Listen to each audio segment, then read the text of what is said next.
বিসমিল্লাহির রহমানির রহিম। শুরু হলো আমাদের বাবা ছেলের মোটরসাইকেলে চাঁদপুর ভ্রমণ যাত্রার দ্বিতীয় পর্ব। গ্রামের অপরূপ প্রাকৃতিক সৌন্দর্য আর মেঠো পথ দিয়ে আমরা রওনা দিলাম নানার বাড়ির উদ্দেশ্যে। মহিষাদী গ্রামের রেল স্টেশনের পাশ দিয়ে আসার সময় এই শান্ত নিরিবিলি পরিবেশে রেললাইনের ধারে স্থানীয় দোকানে এক কাপ চা চুমুক দিয়ে নিলাম। সবার সাথে কুশল বিনিময় করে বাইক নিয়ে রওনা দিলাম আমার শ্রদ্ধেয় খালুর বাড়ি বালিয়ারপুর, ফরিদগঞ্জে। শ্রদ্ধেয় খালুর কবর জিয়ারত করে চলে আসলাম এখানকার ডাকাতিয়া নদীর পাড়ে। এখানে একটি খেয়াঘাট আছে যার নাম হচ্ছে আবাবিল খেয়াঘাট। খেয়াঘাটের পাশে ধান ক্ষেতের প্রাকৃতিক সৌন্দর্য, মেঠোপথের রাস্তা আপনাকে মুগ্ধ করবে। নানার বাড়ি ফিরে শ্রদ্ধেয় নানা নানি ও আত্মীয় স্বজনের কবর জিয়ারত করে নিলাম।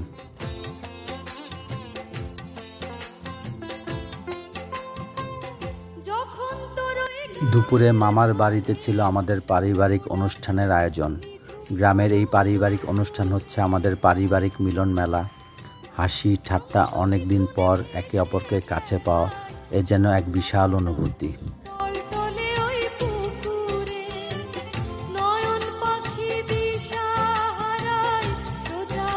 বিকালে চলে আসলাম চাঁদপুর শহরের পালবাজার ব্রিজে। এখানে কিছু সময় কাটিয়ে চলে আসলাম অঙ্গীকার স্মৃতিসৌধে। তারপর ছেলের আবদার রাখতে আইসক্রিম খেতে চলে আসলাম 1 মিনিট মিষ্টির দোকানে।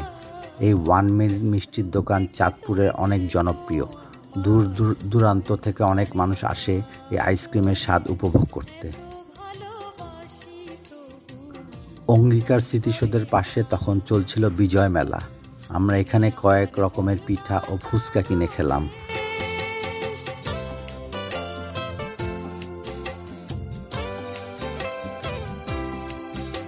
আমাদের ঢাকা থেকে আগমন উপলক্ষে রাতে আমার এক ভাতিজির জন্মদিনের বড়সড় আয়োজন করা হয়। ছোটদের ভিড়ে আমরাও আনন্দে মেতে উঠলাম।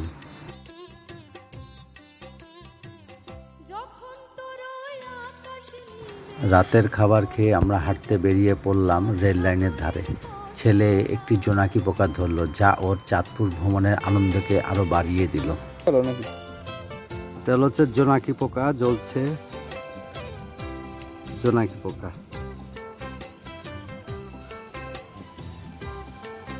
জোনাকির আলো।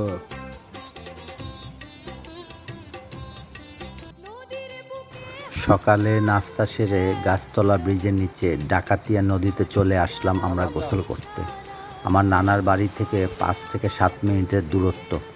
পরিষ্কার পানি এর শান্ত নদীতে গোসল করে আমার ছেলে আনন্দে মাতোহারা।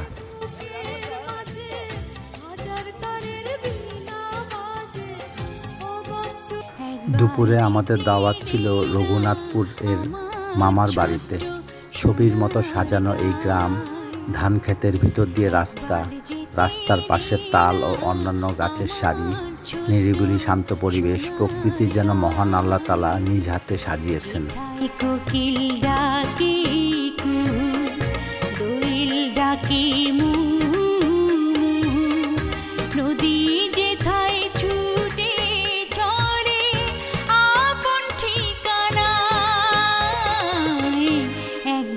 যেতে দে না আমার ছোট্ট সোনার গায়।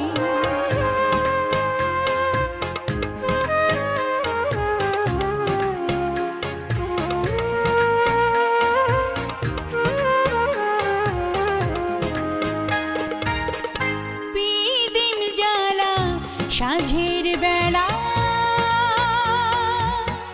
শান বাঁধানো ঘাটে,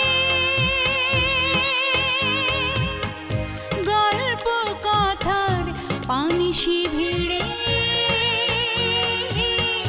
রূপ কাহিনীর বাটে, মধুর মধুর মায়ের কথায় প্রাণ জুড়ে। আমার শ্রদ্ধেয় মামা দেশি রুই, চিংড়ি মাছ বাজার থেকে কিনে এনেছিলেন আমাদের আপ্যায়নের জন্য। সাথে ছিল দেশি মুরগি ও গরুর মাংস। বিকেলে আমরা চলে আসলাম চাঁদপুরের সবচেয়ে দর্শনীয় স্থান মোলহেড 3 নদীর মোহনা, যা পদ্মা, মেঘনা ও ডাকাতিয়া নদীর মিলনস্থল। আগে এখানে রিজার্ভে নৌকা ভাড়া ছিল 300 টাকা। পর্যটকের চাপ বেশি থাকলে জনপ্রতি 50 টাকা করে এক নৌকাতে 20 জন ওঠে। ইঞ্জিন চালিত এই নৌকা আপনাকে মোহনা থেকে লঞ্চঘাট হয়ে 3 নদীর মোহনা ঘুরিয়ে আবার মোলহেডে নিয়ে আসবে। সময় লাগবে 1 ঘন্টা। ওরে নীল দরিয়া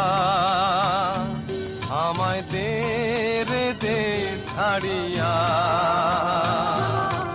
বন্দী হইয়া মনোয়া পাখি হায়রে কান্দে রইয়া রইয়া। ওরে নীল দরিয়া আমায় দে রে দে ছাড়িয়া, বন্দী হইয়া মনোয়া পাখি হায়রে কান্দে রইয়া রইয়া। ওরে নীল দরিয়া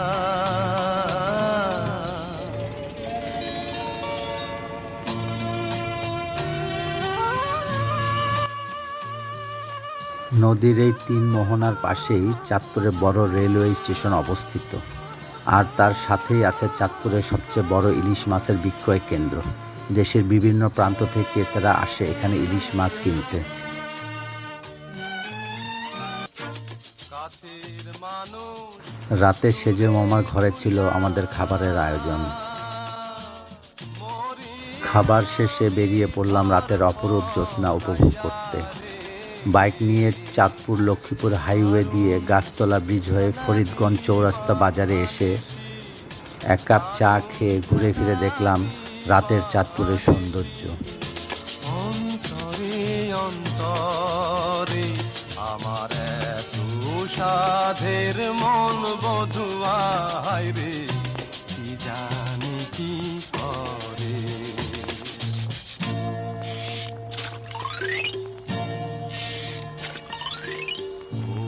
ওরে সাম্পানের নাইয়া আমায় দে রে দে ভিড়াইয়া, বন্দী হইয়া মনোয়া পাখি হায়রে কান্দে রইয়া রইয়া। ওরে সাম্পানের নাইয়া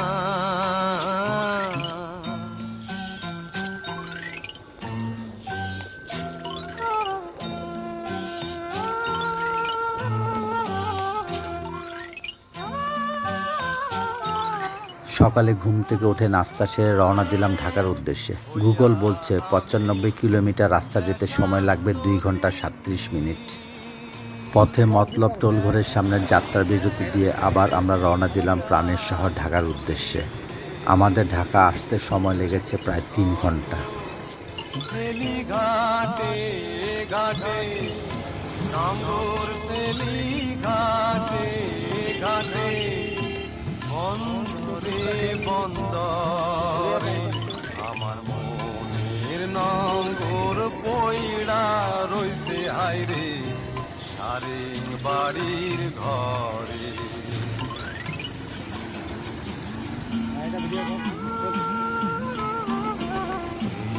না পথ ধইরা আমি কত যে গেছি জইলা,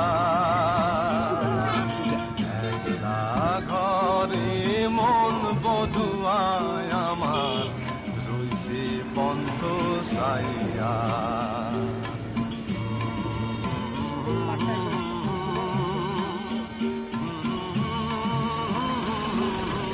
এখানে আমাদের সমাপ্তি হলো বাবা ছেলের বাইকে চাঁদপুর ভ্রমণের যাত্রা।